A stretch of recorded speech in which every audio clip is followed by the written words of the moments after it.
Сәлеметсіңдер ме балалар? Дүниетану сабағын бастаймыз. Сабағымызды бастамас бұрын мына видеороликке назар салайықшы.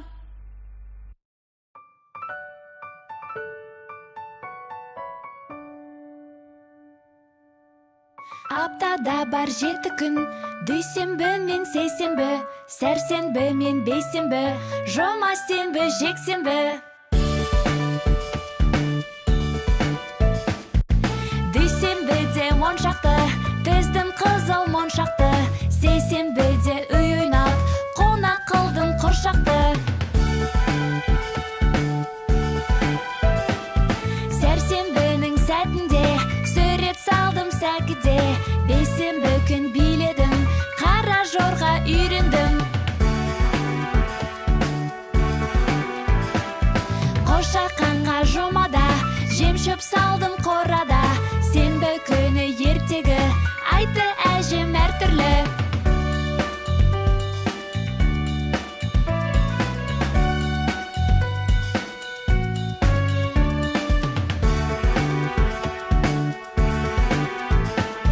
Жексенбі күн қалада, көмектестім анама, кешке жақын таппақты, алтын әкем жаттатты. Өте шықты бір апта, дүйсенбі мен сейсенбі, сәрсенбі мен бейсенбі, жұма сенбі, жексенбі.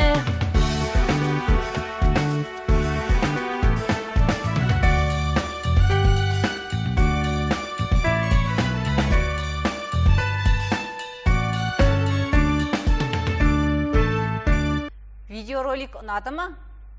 Онда не жайлы айтылыпты? Қане ойланайық. Жарайсың балақай. Онда апта күндері жайлы айтылыпты. Демек, бүгінгі біздің жаңа тақырыбымыздың атауы күн тәртібі деп аталады екен. Бұл сабақтан сендер апта күндері мен тәулік мезгілдері туралы білетін боласыңдар, және күн тәртібін құрастыруды үйренетін боласыңдар.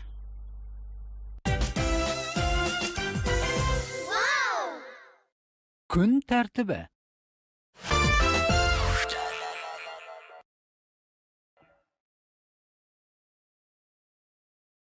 Қайсар, тұр деймін.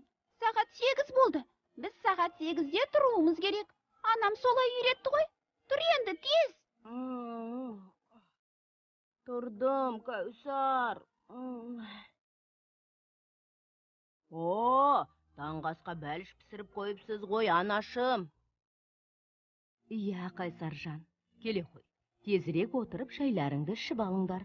Әйтпесе бәліштерің суып қалады. Рахмет, анашым. Бәліш өте дәмді болыпты. Шайларыңды ішіп болған соң, далаға шығып ойнап келіңдер. Балалар, мына сөздерді бірге қайталайық. Мен таңғы сағат 8-де оянам. Мен таңғы ас жемін. Мен таңғы жаттығу жасаймын. Сағат 10-да серуенге шығамын. Серуеннен кейін түскі асқа дайындаламын. Дастархан жасауға көмектесемін. Сағат 1-де түскі ас жемін. Мен түскі астан кейін ұйықтаймын. Сонымен балалар, күн тәртібі дегеніміз не? Ол жайлы білесіңдер ме? Күн тәртібін құра аламыз ба? Әркім өз ойымен бөліссінші. Жарайсың балақай. Күн тәртібі дегеніміз іс-әрекеттерің мен міндеттеріңді, өз уақыттарыңды дұрыс ұйымдастыра білу.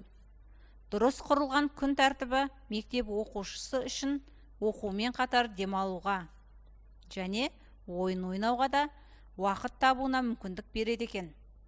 Баланың денсаулығы күн тәртібін реттеумен қатар дұрыс тамақтану және уақытылы ұйқыға да байланысты.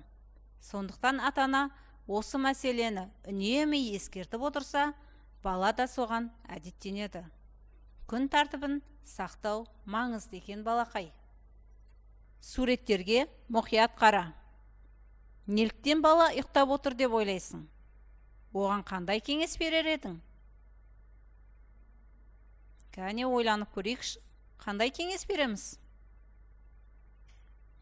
Жарайсың балақай. Біріншіден, компьютерде ұзақ отыруға болмайды екен. Ал екінші кеңесіміз, компьютер ойын ойнау үшін емес, білім алу үшін қажет екен. Бұл жерде Марат бос уақытын үнемі пайдаланбай, компьютермен ойын ойнауға арнады. Соның нәтижесінде сабағына бара алмай ұйықтап қалды. Ата-анасының уақытылы оятқанына қарамастан ұйқысын қимады. Түнімен ұйқысы қанбаған баланың тәтті ұйқыдан оянып, сабаққа баруға да зауқы болмаған екен. Ұйқы адамның демалу сәті. Түнгі ұйқы кезінде миымыз тынығып, күш жинаймыз. Ұйқысы қанған баланың оқуға да қабілеті арта түспек. Есіңде болсын, балақай. Балалар, кішкене ойымызды жинақтап, ойын ойнайықшы. Тәулік бөліктері атты сөздік ойынды ойнап тастайық. Әр сөйлемнен қалып кеткен сөзді тауып, орнына қоюымыз керек екен. Дайынбыз ба, балақай? Ал ендеше бастайық. Мен бірінші сөйлемді оқимын, ал сендер сол жерде қалып кеткен сөздерді толықтырып маған қайталап бере қойыңдар. Біз таңертең жаттығу жасаймыз, ал түскі ас ішеміз. Қай кезде ол? Жарайсың, балақай. Біз таңертең жаттығу жасаймыз, ал түсте түскі ас ішеміз. Біз кешке тамақ ішеміз, ал жаттығу жасаймыз. Біз жаттығуды қай кезде жасайтын едік, балақай, есімізге түсірейік. Жарайсың, ал таңертең жаттығу жасайды екенбіз. Түнде біз ұйықтаймыз, ал серуендейміз. Серуенге қай кезде шығатын едік? Керемет, жарайсың, балақай. Серуендеуге біз күндіз шығамыз. Таңертең ертеңгілік ас ішеміз, ал ұйықтаймыз. Балалар, ал түнде ұйықтайды екен деп аяқталады екен бұл сөйлеміміз. Күнді күндіз көреміз, ал жұлдызды қай кезде көреміз? Жарайсың, жұлдызды түнде көреді екенбіз. Балақай, сен демалыс күніңді қалай өткізесің? Күн тәртібі бұл күнделікті сабаққа баратын аптаның 5 күніне арналған. Ал енді демалыс күнді қалай жоспарлаймыз? Қалай ойлайсыңдар? Қане кішкене ойланайықшы.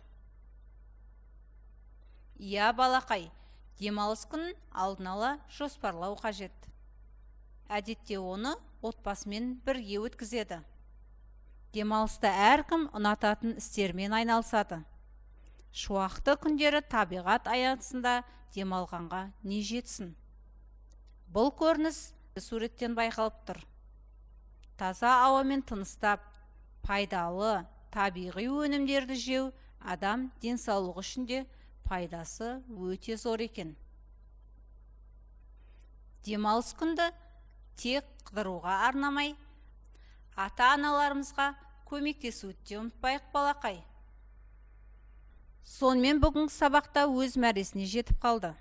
Сабақ басында айтқандай, бүгін біз күн тәртібін құрастыруды, жоспарлауды үйренеміз дегенбіз. Қане бірлесіп күн тәртібін жоспарлайықшы.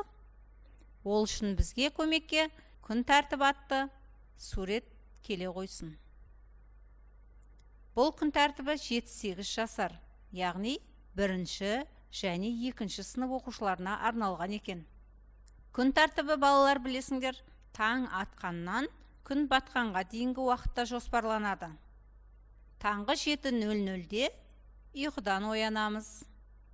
7:00 мен 7:30 аралығында таңғы жаттығу, жуыну, төсек жинау. 7:30 пен 7:50-дің аралығында таңғы асымызды ішеміз. 7:50 мен 8:20-ның аралығында мектебімізге барамыз. 8:20 мен түскі 12:30-ға дейін мектепте сабақ оқу және қоғамдық жұмыстармен айналысуға бөледі екенбіз. Ал мектептен қайту уақыты 12:30 бен 13:00-ді құрайды. Түскі ас 13:00 мен 13:30 арасын құраса, күндізгі демалу, ұйқы 13:30 пен 14:30 аралығын құрайды екен. 14:30 бен 16:00-ге дейін таза ауада серуендеуімізге болады. 16:00 мен 17:30-ға дейін сабаққа дайындалып, үй тапсырмасын орындауды ұмытпайық балақай. Таза ауаға шығу немесе үйірмеге бару 17:30 пен 19 аралығын құрайды. Кешкі ас және теледидар, компьютер қарау, кітап оқу, музыка тыңдау 19:00 мен 20:00 уақыт аралығында болады екен. Кешкі ұйықтауға дайындалу, яғни әжетханаға барып, беті қолымызды жуып, тісімізді тазалау, ал түнгі ұйқы 20:30-да екен. Балалар, осымен біздің сабағымыз өз мәресіне жетті. Сендерге бүгінгі сабағымыз ұнады деп ойлаймын.